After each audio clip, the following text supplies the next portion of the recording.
If you don't put in that effort to say, what is our cash flow projections? What are we looking at for the year? You're flying blind. So if we invest in this time up front, then a lot of what we know is planned. And then you've got all this energy for the unknowns.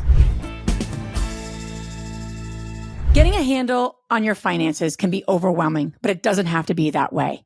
We broke this down with Cheryl Heller and Nikki Fraser. And at the end of this episode, we are going to get out with the knowledge, the skill, and the support for you to start 2024 on the right foot.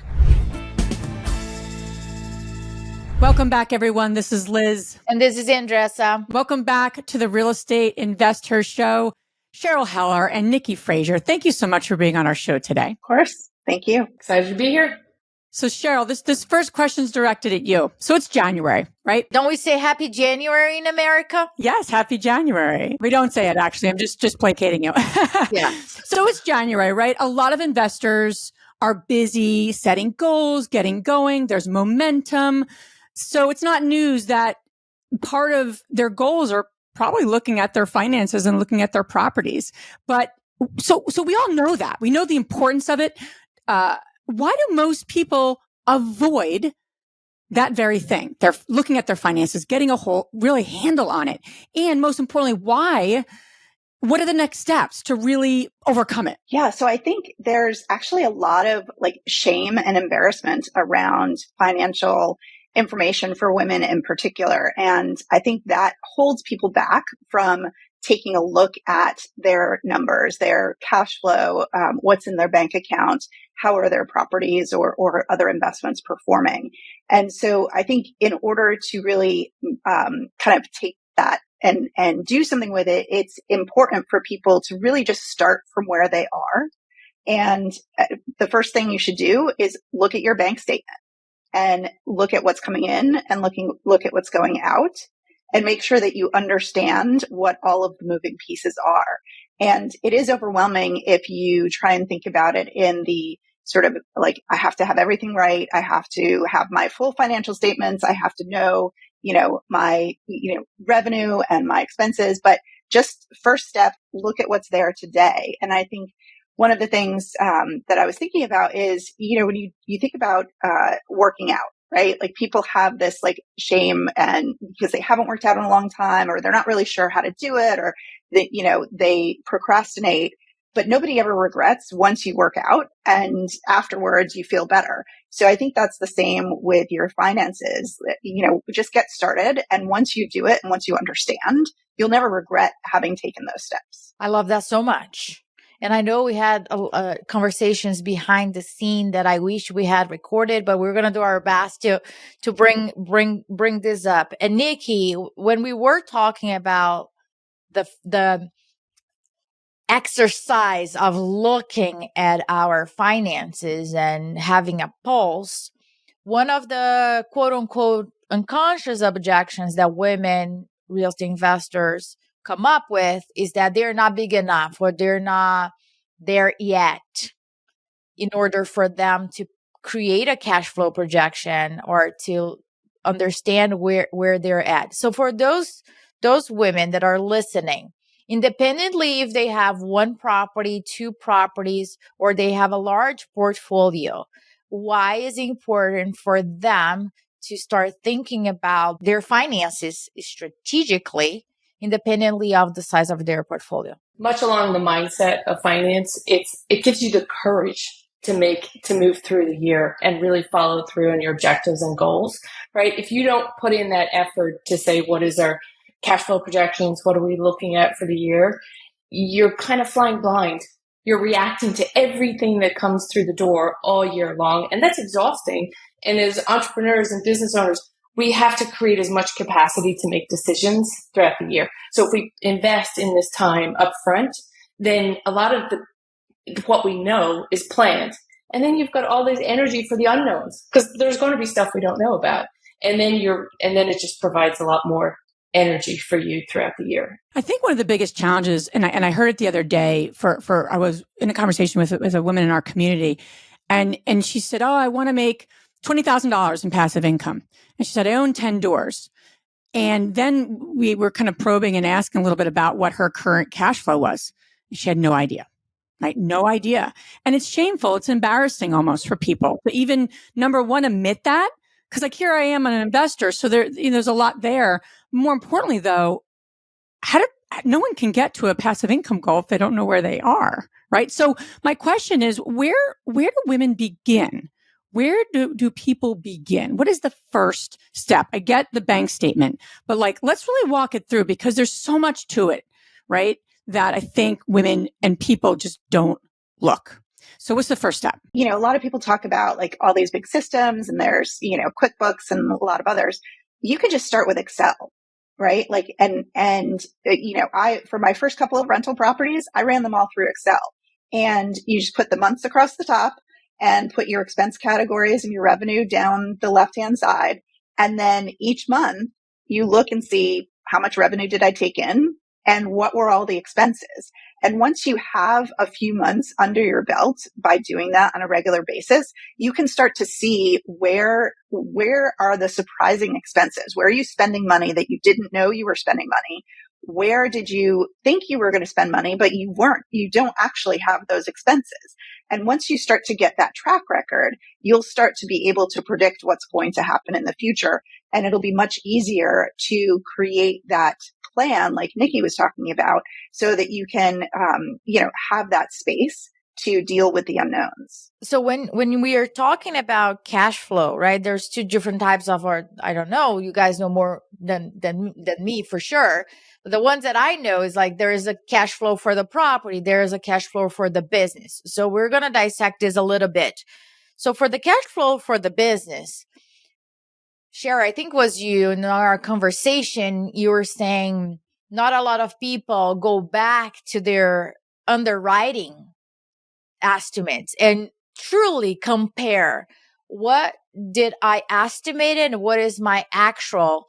Of course, you have a stabilization period if you are under construction, right? And then you have the whole cycle. But after that, you can really start learning what was accurate and what is not. So for those that are listening, why do you recommend that? What is the reason behind? Because they might say, well, you already passed. It is what it is. So why would that matter? Yeah, I think that for me is from a learning perspective, right? I want to always get better at my underwriting and what I'm predicting when I'm looking at a property. And so I usually after the first year, I'll go back and take my expenses and my revenue and match that up to my underwriting and say, where was I right? Where was I off? And why was I off? Was there an unexpected expense, or were my assumptions for, what happened, like electricity or, water, sewer, were they just off? And that way I can learn better for the next time I do underwriting, and I know where I need to put my time and effort so that the next time around it might get closer and closer. I think the other really important thing too is that if we never look at what's happening compared to what we thought would happen, we don't know if that ended up being a good investment or not. And so we might want to make a different decision at some point in the future. Do you want to sell it? Do you want to use the property differently? Do you want to take it from a long-term rental to a mid-term rental to perhaps bring in more revenue? All of those sorts of things. So unless you're looking at what actually happens, you can't inform your decisions on what you're going to do going forward. Yeah, absolutely. Yeah, Nikki, please share. I think the other thing too is don't be too harsh in judging yourself when you're doing that. Use it as a tool. It's a tool to go forward, not to criticize what you did. And then it allows what Cheryl talked about, that ability to make those strategic decisions going forward. You remind me of something that happened. And we were running a Strive Higher event, and one of the women, we felt she was suffering because she was, her assumptions about her short-term rentals was really like catastrophic. And when we're like, okay, tell me what they really are. And she's like, well, I actually don't know that. So I said, so here's the homework. Contact whoever you need to contact to get that information. And then the next day she comes to us and she's like, well, let me tell you something. That was not that horrible. So I think that what taught me is like, sometimes we really think that we really sucked at underwriting, or we are not doing a great job managing the property. But we actually don't know that for sure unless we have the courage to really look at the numbers by what they really are without making meaning of transferring that meant about us and tackling it. Right. But sometimes it's just like, oh, it's water. And I am assuming, I don't know, $50 per door or whatever that is. It might not be at all what it is.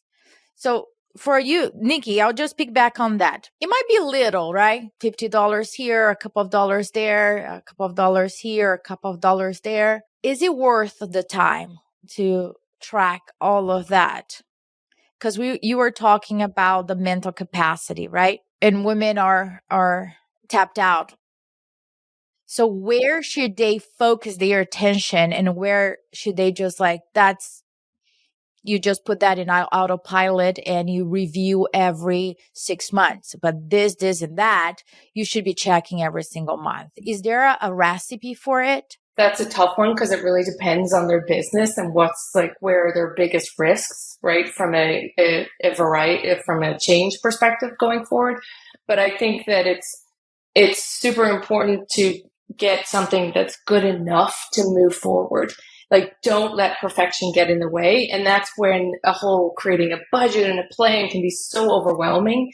But if you level up over last year, which maybe you had nothing and you've got something and then you're moving forward in the direction where you'll be able to make better decisions, right? So, but we have to track our expenses for tax compliance purposes. That's what we have to do, right? So that's the bare minimum. Yeah, that's the bare minimum. So now we're going above and beyond and saying, well, what else? What can we do to move forward? So yeah, worrying about small deviations into the penny. People can get lost and feel good in that space. I'm like, pull yourself up. What are the things that are going to move the needle and help you grow your business, scale whatever it is that's aligned to your goal for that year? I love what you just said about depending on what your biggest risks are. Because I think that's a big fear right now for so many investors is that, especially ones that even have existing properties, right? Number one, they don't know their full kind of financial landscape, what's working, what's not. Number two, they're nervous and scared about buying something in this landscape of interest rates. And then number three, right, like a looming recession. And they're like, okay, what do I do next? But I love what you're saying. So I'd like to go there in terms of the biggest risks. How does someone listening say, okay, how do I even figure out what my biggest risks are so I can mitigate them? So the power in scenario planning comes to mind. Power of scenario planning. I like that term. Okay. So if you're thinking of it was something that could significantly impact your cash flows, right? So say it's Cheryl and I are in short-term rentals and say it's, oh my gosh, this summer is not going to be what we thought it was going to be. Pull together a quick scenario. What does it look like if my revenues come down 20%? It's not a huge effort, right? You pull that way back. Okay, then where does that leave my cash position? Maybe I don't upgrade the kitchen on this property this year. Maybe I need to make sure I have access to a line of credit for my business when I don't need it. You get it when you don't need it, so you could tap into it if you ever need it. So some of those things can really help. But again, then you're not reacting, you're planning. And when the decision comes up, oh, let's tap into the line of credit this year to do an investment if we feel it's worthy and it'll pull us up. Those kind of things. But if you don't do that in advance and you don't lay out your options and work through the scenarios, you're reacting and you're scared, right? You're really scared. So Liz and I were talking this morning about what strategic planning means, right? And we have different views of what it is. For me, it's just, it is what it is. It's strategic planning, right? She's like, well, for a lot of people, that might be a big name, a big thing to do, right? I think for my life, everything I did is strategic planning. So I don't know how else to perform, but I'm reading a book that I want to share with all of you. I knew you were going to say this, Andressa. I'm like, she's going to talk about that book she's reading. I literally can read your mind. I love that. I can't keep it with me. I just love it. Right? You know that because I share with you already. It's like, I have this new book. She's like, I know another one. Yeah. So it's called The Next 5 Moves, by the way. I will put on the show notes for you guys. So it's asking any entrepreneur, it doesn't really matter what industry you are in, to think like a chess player. Very poor or amateur entrepreneurs to think about their next step or the 2 steps ahead only. So the goal is to get to at least 5 steps of, okay, if it goes south, those are the steps that I will take. Because then exactly what you're saying, when you are in the storm, you already predicted, okay, if there is a storm, this is how I'm going to behave. So you're not reacting to it. You're just executing a plan. We're not saying that, okay, how can I predict so many things? You are just planning and looking at the possibilities that can happen. Let's use a clear example. Your short-term rental. Let's use 3 scenarios. The good, the bad, and the ugly scenario, right? Ugly, 0 bookings. Good scenario, you're break even. Excellent scenario will be your highest cash flow ever. I don't think I will be like 100% booking. That's like cherry on top. But what is like a very high scenario there? So those are very predictable, right? And what you can do with that. Okay, if I buy a property, if I don't buy a property, what are my options here in order to keep my cash flow going? So this book is making me think, not just like one angle in everything that I do. Now I'm thinking, okay, this specific task, what are the next 5 steps? Right? So for example, the economy, the way that it is right now, a lot of people are not buying a lot of properties. The numbers are not working out.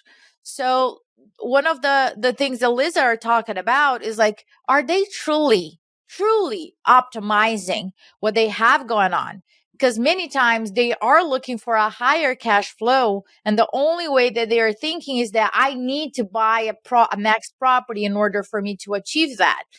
And what we are proposing now is you might not need to buy another property at this moment and put yourself in a situation that does not work.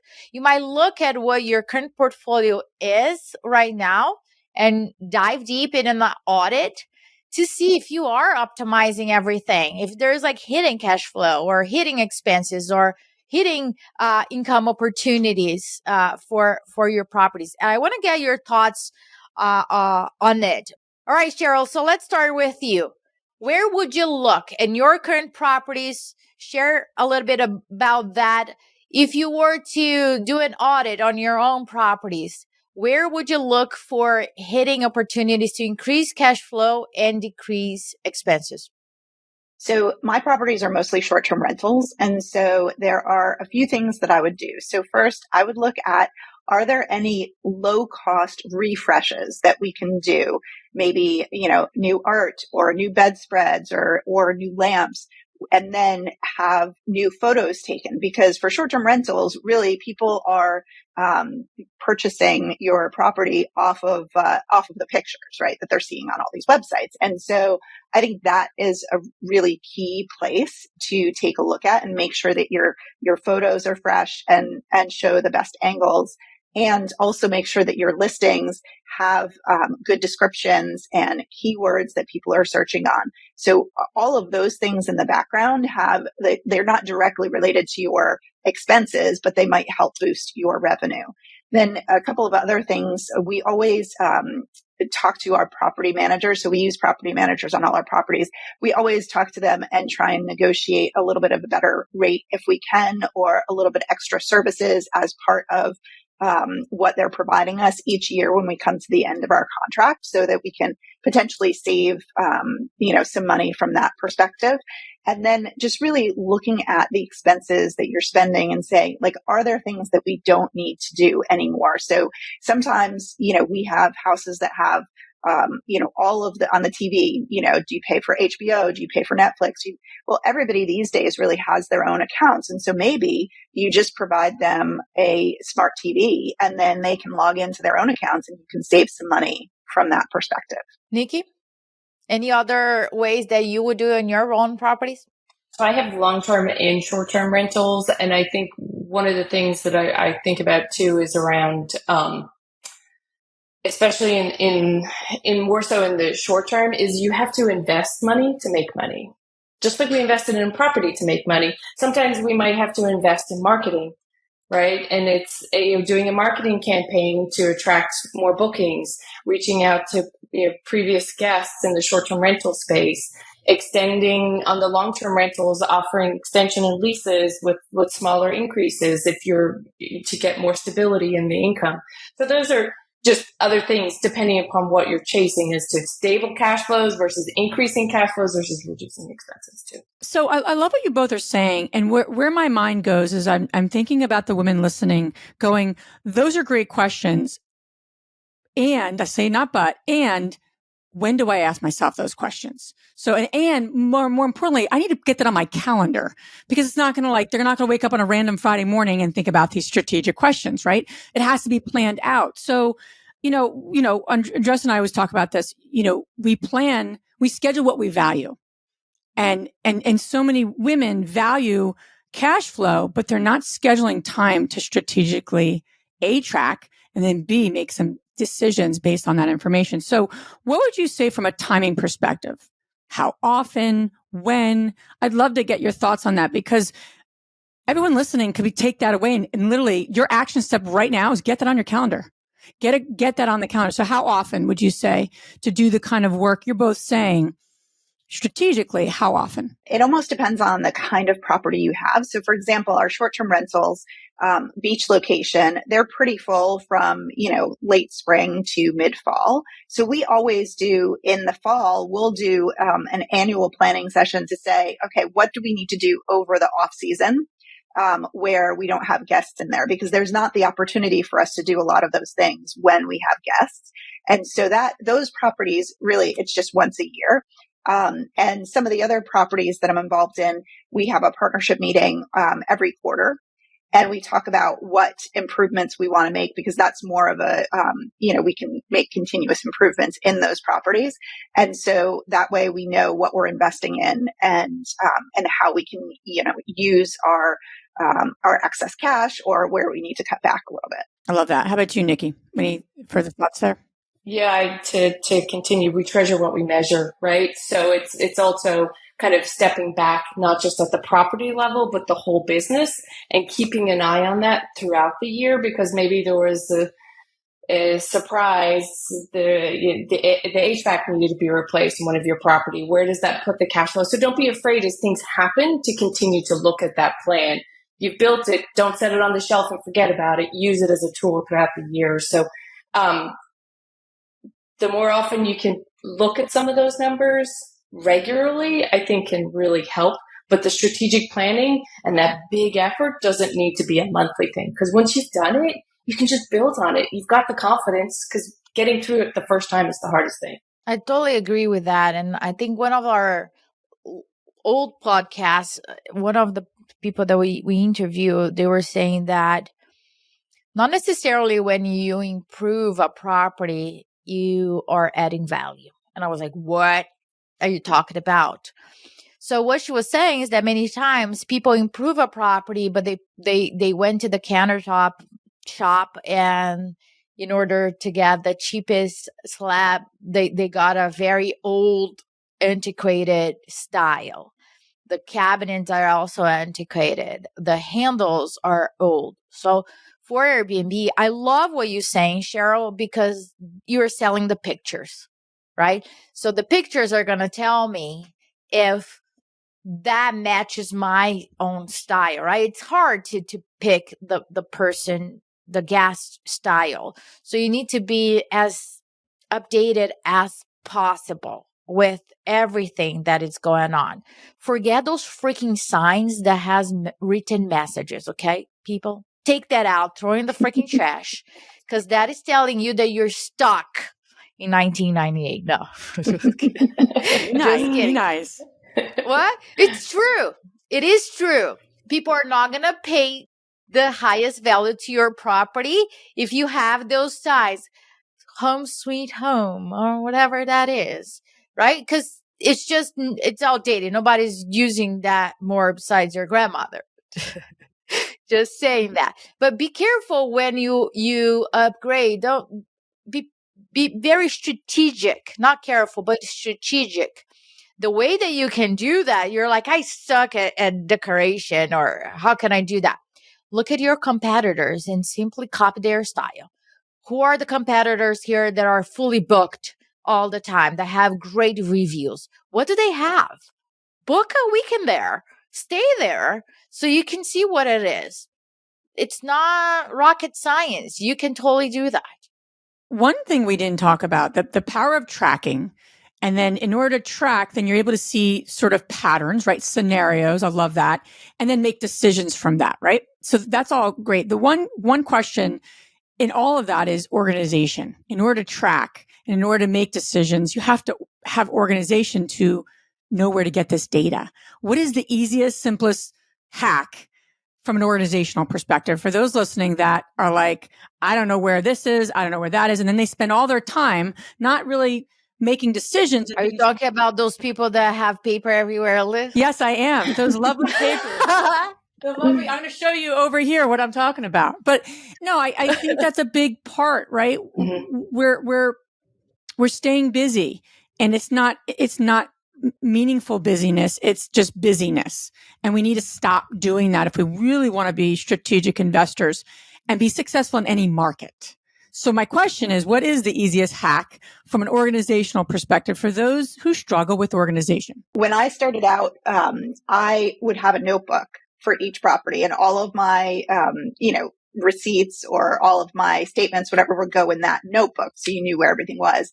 Now I use, if you will, an online notebook. So a software program where you can upload PDFs. I can send, if I get an email, I can send that email directly there, and it goes into the notebook to keep it organized. And I make sure that I have all my login information for all the different utilities accounts and bank accounts, and all of that is all there so that I'm not searching for things when I need some information.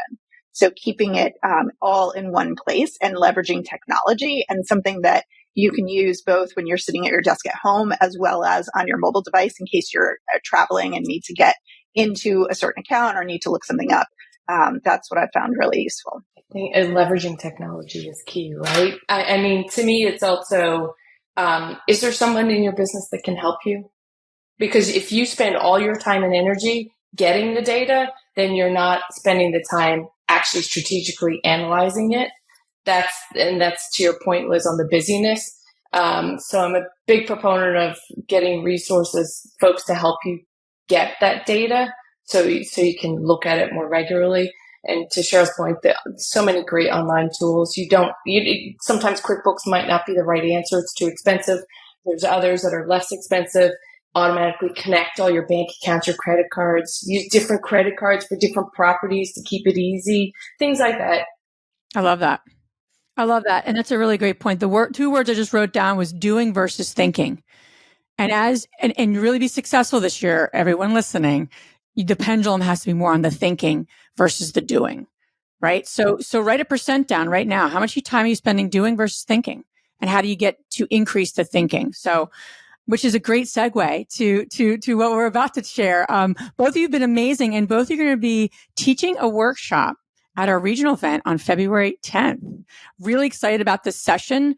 I know it's going to be a workshop, right? So it's going to be really hands-on, right? That women can kind of get into the nuts and bolts of where they are with their business and where they want to go. And we're just so excited about highlighting both of you and your expertise, but getting their hands wet. It's not going to just be theory, right? Andres, if you want to share a little more, and then we'll. Yeah, because I think that we cannot solve the world's problem in today's episode, right? So if you want to dive into a hands-on, this is an opportunity. Our regional event is going to be in Austin, Texas on February 10th. And Cheryl and Nikki, we had those conversations in different times. But one of the most common scenario that women face is that when they are having their meetings with their accountant or CPA, they are the ones leading it, right? And we don't know what we don't know. So on this session, we're going to dive in and really make sure you are prepared with the tools and the skill sets to have confidence about the strategic thinking ahead, instead of avoiding like having conversations with your CPA about what happened in the past. Did I get the picture right, Cheryl and Nikki? Yeah, perfect. Yes, absolutely. And you guys gonna get a chance to speak with them about what they can get more about it. So Cheryl, what if you were to explain in your own words what they can expect out of that session? Yeah, I think, like Liz was saying, really hands-on, and we'll provide some templates and formats that they could use to help them analyze their information, and then even get into questions or conversations that they should be having with their CPA, their bookkeeper, whoever helps them with their financial management, so that they can be well informed and really be, make sure that they're getting what they need from those individuals. Yeah, hopefully we'll also get some thinking time to figure out what those obstacles are in our business too. And so you may not be able to solve it in the moment in the day, but you've identified a plan, right? You know what the obstacle is. You can work through it.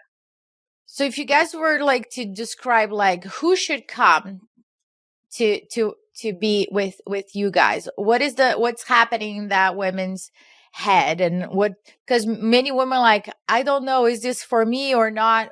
Who is this women? I think if we're thinking about real estate investors that are really looking to go to the next level, you're taking your business to the next level. You want to get out of that reaction, fear, exposure, to control what you can control and know that you're ready for the unknowns. Anybody who wants to level up and spend some time focused on that aspect, I think we'll get a lot out of it. And it's a safe environment. We talked a little bit offline about it, that women feel so ashamed to work on those things because many times we don't understand the lingo as well, right? So all the handouts that we're going to be given, and maybe a lot of things up front for you to do the work, really move the needle forward. This is a hands-on workshop where you're going to get out feeling that you made progress and you're not feeling behind. I think that's the shift. That is the shift of thinking that we want to achieve when you come to our regional event. You're going to get out feeling that you made progress and no longer feeling behind. Yeah, it's going to be super powerful. And that's just one session. We have a whole day full of really helping, women say, okay, I've set these goals. I'm making progress, but do I really have the clarity and the focus so I can really achieve my goals this year? And that's really we're gonna dive in. We're gonna dive in. It's gonna be amazing. Hope you can join us. Be there on February 10th. Awesome. Yeah, we're gonna put the link below on our show notes for all of you. Awesome. So Cheryl, where can everyone listening learn more about you? My website is Pillar One CFO. So it's spelled PILLARONE